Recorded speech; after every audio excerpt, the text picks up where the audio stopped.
Welcome to the Workamper Show, a podcast devoted to helping you discover how to finance your RV travel dreams. I'm Steve Anderson, the president of Workamper News.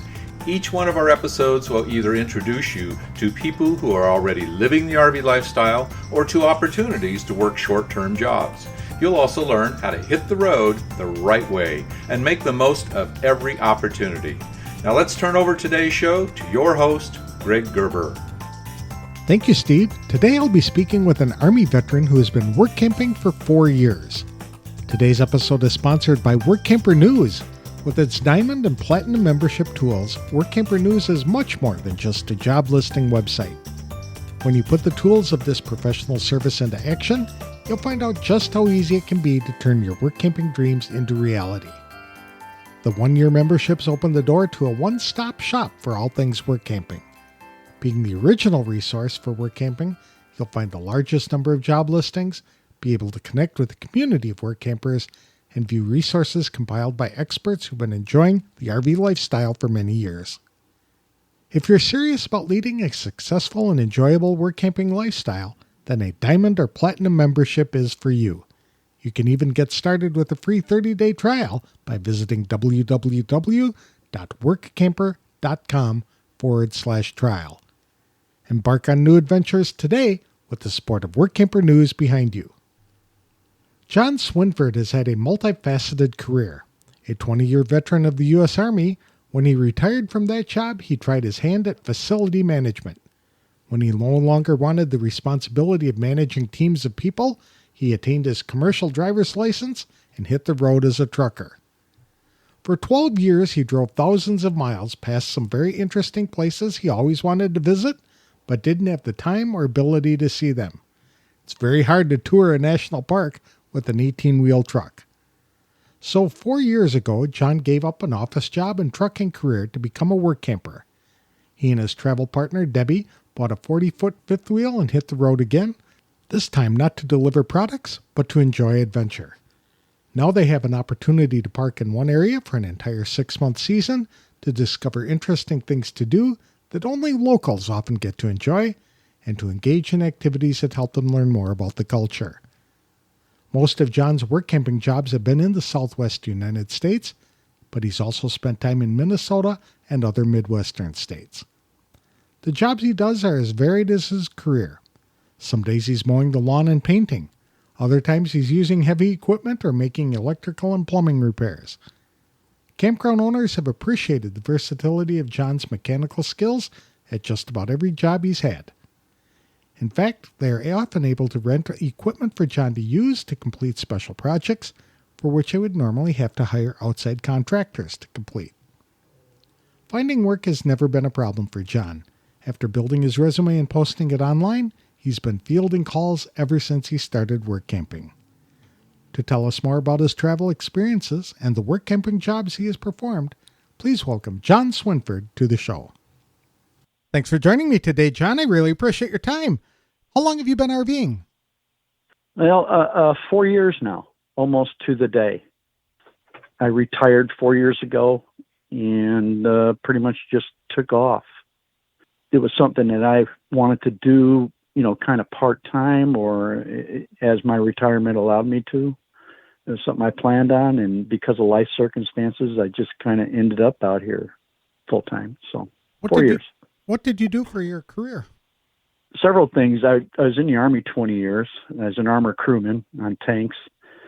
And then after that, I went into facility management. I got recruited in with a corporation that contracts managers out to facilities nationwide, and did that for 5 years. And then I just got tired of managing other people and got a CDL and went on the road as a trucker for 12 years. And then after that, I went right back into facility management and risk management, that kind of thing.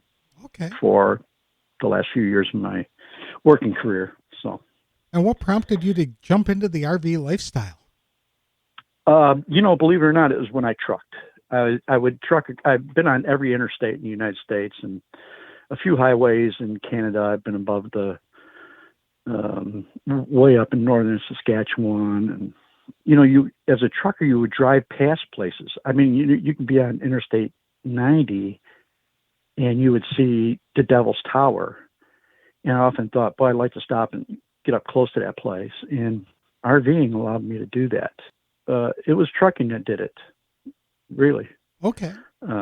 You look at a weather map and you'll see all these towns on a weather map. And as a trucker, you could tell people, well, I've been to every one of those towns. So it's that, in the highway systems and just our country. I just wanted to see it. Okay. So you were seeing the country as a trucker, but not at your own pace, basically. You had to get that load wherever you needed to be as soon as you possibly could. Right. And, as a trucker, you weren't allowed to just pull up to the front of the Alamo and check it out. What kind of RV do you have? Right now I have a 40-foot Durango, a KZ Durango Gold fifth wheel. Okay. Why'd you pick a fifth wheel? They're easier to pull, safer to pull, easy to back in, just more room. And if you're going to full time, you want something that's a little bit more durable than what else is out there on the road. Mm-hmm. So, are you traveling by yourself? No, I have a travel partner, and she's also retired. Have you been work camping the entire 4 years you've been in the RV? No, I would say if you break work camping down to seasons, it's about 6 months. So 4 years, that's 8 seasons, and I've probably got a little bit over 3.5 seasons in as a work camper. Okay. So, what do you like most about the experiences you've had so far? Well, I think being settled in one place and then getting to know that area. For example, my first work camping experience was in San Antonio, Texas. Being ex-military, there's plenty of bases to use as a support system to shop at. So it was a good fit for me in that regard. And then getting to learn the area. I mean, I know more about the San Antonio Riverwalk than the tour guides along it. So, I got to sit, walk it almost every other day. I go down there for lunch and things like that. So it's the opportunity it puts you in a place where you can learn more about the area. I would agree with that. That's what I like most about it. It's just to experience that local area, the restaurants, the off-the-wall places, not the tour places, but the places that nobody goes to, if you will, So that's what right. the locals enjoy. Yeah, you get to be like a local, right? When you're there for so long, then the locals will tell you of the other places that you need to go in that area to check it out that others wouldn't even consider. Very good. Right. And you share that experience with other RVers that come through the area and say, hey, this is where I went for lunch one day. And instead of paying a tourist price downtown, I paid this price, and it was much better experience. So in that regard, so. Where else have you traveled besides San Antonio? Well, mostly, Southwest United States, sometimes because of relatives, if you will, in other situations. It's been Texas, Southwest, and then up here to the Midwest, and, mainly Southwest Minnesota. And the short story on that is that I had a friend, a close personal family friend, that owned a campground in Southwest Minnesota, and I helped them with it. During their seasons, and help them get sold to transfer to a new owner. And so my work camping experience has been through him and those new owners. They've asked me to come back and help them out. So I've done that. What kind of jobs have you done as a work camper? Almost everything. I mean, from mowing grass, running mowers, to electrical, plumbing, painting, general maintenance stuff, heavy equipment, road maintenance, using heavy equipment. And I think a little bit of it's been because of my management background and facilities management. I've been able to be of use to people in regards to, systems or cost centers, and how to manage those. So I would say as a consultant sometimes because of your experience. I mean, a lot of these campers are younger people, and they just don't. I don't know if they have that mechanical background. Well, here let's back that up. Let's just say that a lot of campground owners, people that they weren't farmers. In other words, I'm going to sell my farm and own a campground. So they don't come in with a mechanical background or facilities maintenance background, and they tend to get overwhelmed by the amount of maintenance that's required. I mean, changing oil on zero-turn skid steers, or changing oil on skid steers to maintaining a pool, if you will. So I kind of brought that with me to get to them. You said you were involved in road maintenance. What did you do for that? Well, we had equipment, a lot of these campgrounds and whatnot might have, gravel roads or compacted gravel. They get their share of potholes and whatnot, and let an owner know what kind of equipment you can use or operate, and they can rent it, and then you can just bring it on there and fix their roads in the spring, and then once during the course of the year, and then at the end of the fall, fix the road.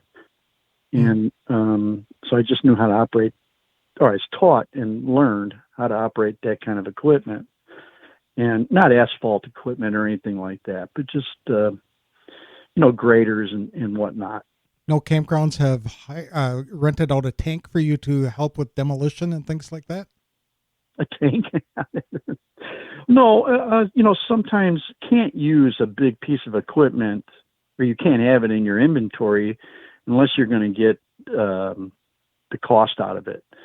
And sometimes it's just better just to rent a piece of equipment and bring it to the campground, use it for for what its intended purpose. If you have a lot of trees, you need to have a chainsaw, for example, obviously. You have to know how to use it and whatnot. But if you only have a few trees, then you don't need a chainsaw. You probably need a limb trimmer or something. If you have gravel roads throughout your campground, you might need something just to drag it every once in a while behind a tractor. But if for really heavy maintenance, then you need to have a system that you can drag behind a good tractor and drag the roads and smooth them out. So I would just recommend that, instead of having something in the inventory and having to store it, just rent it and then bring it to the campground, use it, take it back. It's certainly cheaper than owning one. So in the long run. That's a good idea. Not a lot of work campers have that kind of experience or ability to do that. So it'd be nice for a campground to be able to hire somebody like you, rent the equipment for short term, get the project done, and everybody's happy. Right. Yep, exactly. And I've maintained my CDL from my trucking days. So I've made friendships with people who own farms. And, while I was work camping, on my other times, I'd help a particular farmer. I'd help him run his grain. So he'd pay me to run his grain to market, a few hours here and there. So, it beats sitting around doing nothing. Keeps you out of trouble. So. No, you are not work camping right now. Is that correct? Right now, I'm not. No. Right now, we're dealing with some property issues that are taking up a lot of our time. So we didn't look for a work camping opportunity. Certainly enough around. And I do have a network that I can go to if they need me. But we chose not to do that so that we can take care of some property issues here in the state, here in Wisconsin. Have you had any problem finding jobs? No. As a matter of fact, I thought that would be an issue. And, I built my resume and I posted it on a couple of websites, and I had awesome responses. Lots of responses. I didn't know what to do. Really? It was better than I expected. I could pick and choose. If a person wants to work camp, I recommend a strong resume, just like you were going to do any other job, like your career depended upon it. An honest resume and get it out there. Let people know that you're willing to, go to distance. My first work camping job, I traveled 1,400 miles for. Let them know that you're serious, that you're available, and you're willing, and you'll get some good response. I got more responses than I ever expected. So okay. So even though you don't have a job lined up in the future, you don't sweat not having one because there'll be one. Right. No, I don't sweat it. No, I'm not sweating it at all. right now, I think the economy might be a factor, but since I haven't been looking here this past few months, I don't know. I know by what I'm perusing now and then online and through Workamper.com that certainly the positions are out there. If you're willing to, go that distance, and if you're qualified for them, there's plenty of positions out there for people to take up on. What are some of the perks that you've enjoyed as a work camper? Well, one is being in an area and learning that area, the local flavor, if you will. I think that's a perk. So, if you take a work camping job, for example, let's just say the Black Hills, because there's so many opportunities there. You get to learn the Black Hills, not just Mount Rushmore, but the Black Hills. You get to learn all of it. Or you can immerse yourself into the local history, the local culture, the local fare, and just enjoy yourself and learn so much about it. And to me, that's important. I enjoy history, so I like going to all those historic places and just experiencing it, just living this lifestyle. I don't worry about having to paint my house. I don't have a house anymore. It just affords you the opportunity to, pick up stakes and change the view out your front window. And then whatever perks, if you will, benefits that come from, your employer, that whatever work camping event you're in, whether they provide it, might be it would be a free campsite. That's what you're looking for. And anything else, propane, for my fifth wheel, I don't think I bought propane in the last 3 years.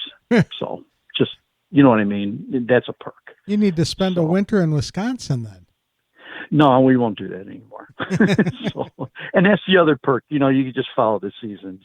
You don't have to sit in one place and, just have a good vehicle or good RV and just drag it south. Have all of your jobs been paid? No, just the one where I hauled grain for that farmer. That was a paid position. Okay. So the other times you've been volunteering? Well, the other times have been a free campsite. So I would suppose that's paid. I've not done any volunteer work. I did look at a Corps of Engineer place, but decided against it because it just wouldn't fit. I suppose it helps being a military veteran. You get that pension. That helps finance your travel. A good pension certainly expands your, I'll take this or I'll take that, or I won't do this or I will do that option, for lack of a better word. It gives you a lot more flexibility, that's for sure. More flexibility, exactly. So you get to pick and choose a little bit more. Have you faced any challenges, either as an RVer or as a work camper? Well, if anybody knows as an RVer, if they're thinking about getting into RVing, you need to have just understand that there's always something every day. The term that I use with my partner, Debbie, is I said, there's always something. Something will break. And, oh, my God, we need a new light bulb here. Or this needs to be replaced. There's always something, even with brand new ones. So you'll always face that challenge of maintaining your home in a system or in a way where you can move it from one place to another with confidence. And it doesn't matter what kind of RV you buy or purchase, whether it's a Class A or a fifth wheel, whether it's brand new or used, you're going to have those challenges, and they come at the most inopportune times, and you just deal with it. You roll with that punch. So I would have a plan for that. That's been a challenge. The other challenge has been is in the limited experience I have with work camping, is that the expectations by you and that campground owner match. In other words, you're both honest about what it is that they want and what it is that you can do. And just make sure that you don't drive 1,000 or 2,000 miles to go to a position and find out that each of you weren't being honest with each other. That can happen, and it does happen to a lot of people. And just make sure that in the process of you communicating with that work camping position, that entity or company or campground, that you're both crystal clear on what's expected of both of you, before you make that jump. So that has been a challenge, meeting those expectations and just being prepared for the unexpected, because you'll always have that here. So, or in this lifestyle, there's something always going on. Weather, mechanical issues, family issues, health can be an issue. You have to plan your seasons or your trips based on when you go to do your annual physical, and for retirees, those physicals could be a little bit more involved. So, or as you age. So you need to be prepared for that and have a plan for it. That's been a challenge. You had mentioned that RVs break, and everybody who has one knows that to be the case. Do you generally fix the problems yourself, or do you look for somebody to do it for you? I'll fix it myself. Okay. As long as I can climb up on a roof or crawl up underneath them, I'll fix it myself. Now, there's been some instances where I couldn't, and it was easier for me to contact somebody to do it for me.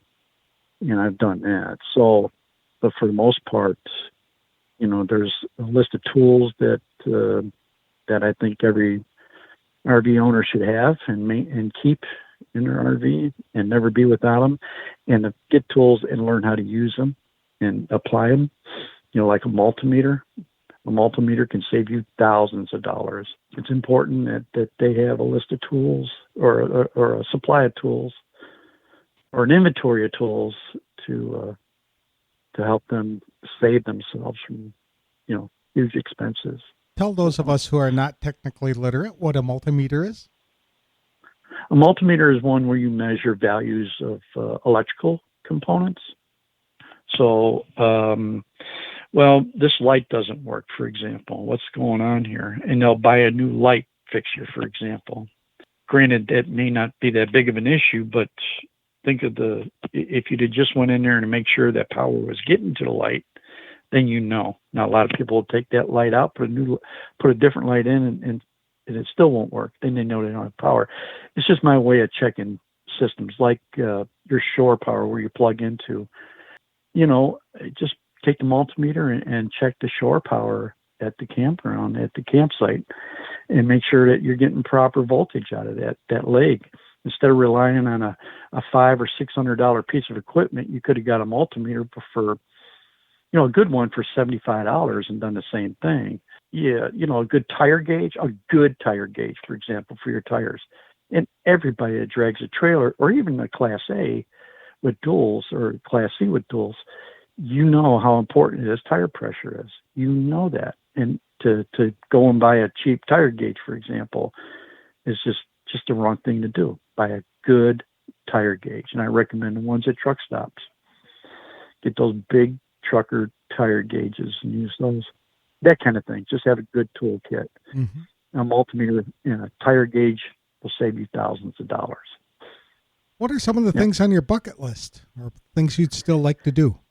I want to do an East Coast run. I want to do a West Coast run, north to south. There's places like, it's little things. I love history, so I wouldn't mind standing where Lincoln gave the Gettysburg Address. I want to go to Gettysburg. I've never been there. I've driven past it, but never been in it. I want to go down to the Florida Keys. Because I'm military, I can stay on the naval bases there. I want to spend at least a month, on the Key, everywhere. Just all 50 states is a bucket list. We certainly have that ability. Debbie and I have that ability to do that. It's just executing it. That's my bucket list, just all 50 states and particular places that are significant in this country's history, for example, for me anyway. I had forgotten about military bases. Then, as a retiree, you'd be able to park at any of the campsites that they have at the bases? Right, yeah, you can. Reservations to be made. Some are first come, first serve. Some are not. They may restrict them. They may open them. COVID changed some things, but the base commander, or the local commander, or the base commander, I should just say, it's up to that person whether or not they allow what types of military card holders are allowed to use the base. For the most part, if you're retiree, active duty, etc., you're allowed to use those. They call them family camps or FAM camps, and they're spread out throughout the nation. Most of them are in the south. Air bases, that sort of thing. A lot of forts, and like Fort McCoy has a FAM camp here in Wisconsin. They're certainly a huge value over a privately owned campground. And for me, as a retiree, I want to draw from those benefits. So using the FAM camps, you go onto a family campground, spend a couple of days there, and restock your refrigerator from the commissary. And then go to the PX and enjoy those sorts of things, and the security that comes with it from being on a military base, etc. So it gives you a peace of mind.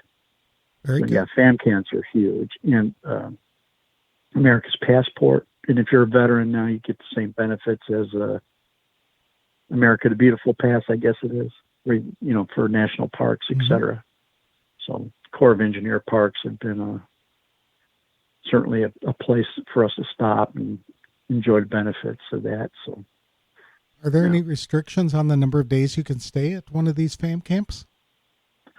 No. Well, it might be 30 days. I know that there's a couple of places, high traffic places. For example, Key West will allow you to stay 30 days and then you got to leave. The FAM camp or RV park at, say, Fort Bliss, Texas, down in El Paso, you can stay the season. Well, that's nice. So, so you can season down there if you wish. Nellis Air Force Base, I think they do the same thing. They're in Las Vegas, Nellis. They'll let you stay the season. How do you find work camping jobs? Through Workamper.com. Okay. And then word of mouth. And then, I have this network already, of people that I've interviewed with and said, look, I'll call you if something comes up or if I'm in the area. Can I keep you in mind? They always say, yeah, give me a call. You never know. So some jobs that I keep in mind, I think are like DigiKey up in Deep River Falls, Minnesota. Mm-hmm. Sounds like a good fit. And then also the oil well gate guarding stuff. Sounds like something I might want to try. So we've been talking about that kind of thing. Is there any advice you'd give to somebody who's thinking about becoming a work camper? Yeah, just make sure that I would still have a good, strong resume. I would have good equipment or, a good RV to stay in. It's your home. And go to where you want to go, with the idea to stay flexible in terms of, if you say, well, I want to spend my summer in Florida, well, maybe take it to Florida and maybe along the southern coast. So look at Alabama, look at Mississippi, look at Louisiana too, and try to, if you're looking at it from where your family's at, that might constrict you in terms of where you work camp. But if you look at it in terms of weather, expand your area a little bit when you search, and that'll help you immensely. So maintain that flexibility. If you say, well, I only want to work camp in this particular state or in this particular region, a section of a state, then you'll limit yourself in those opportunities. So I would keep an open mind. The UP of Minnesota is just as good as the Northwoods of Wisconsin. You understand what I'm saying? Mm-hmm. Or, even the boundary waters of Minnesota, the UP of Michigan, the Upper Peninsula, and northern Wisconsin. I would open up to that than just say, northern Wisconsin. So okay. I would maintain that kind of flexibility. So that's solid advice. Well, thank you very No. much, John. I really appreciate your time. This has been great information. Sounds like you're having fun doing this. I am, Greg. Yes, we are. We have a great time. There's nothing like it. I have no regrets getting rid of sticks and bricks and putting all that behind me.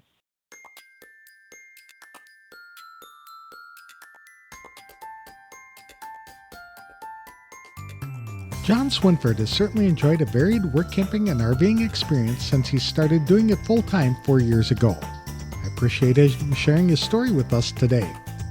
Having a military pension that provides income every month enables John to volunteer for many of the work camping jobs he's had in exchange for a free campsite. Yet that still helps him cover a big chunk of travel expenses while doing things he's really interested and skilled in performing. John offered some solid advice for work campers. First, expect challenges to pop up at the most inopportune time. So learning how to diagnose and repair common problems with an RV will save money, time, and frustration. Second, be clear in understanding what employers are expecting from work campers and what work campers can expect to get from employers. Knowing that up front alleviates a lot of frustrations many people seem to have on the job. Third, create a strong resume that lists all the skills a work camper can provide to any potential employer. And be sure to update it after every job to show the type of work most recently performed. Fourth, be flexible in selecting a location you want to visit. Many work campers focus on one city or a state, like the Upper Peninsula of Michigan, when northern Wisconsin offers the same type of experiences.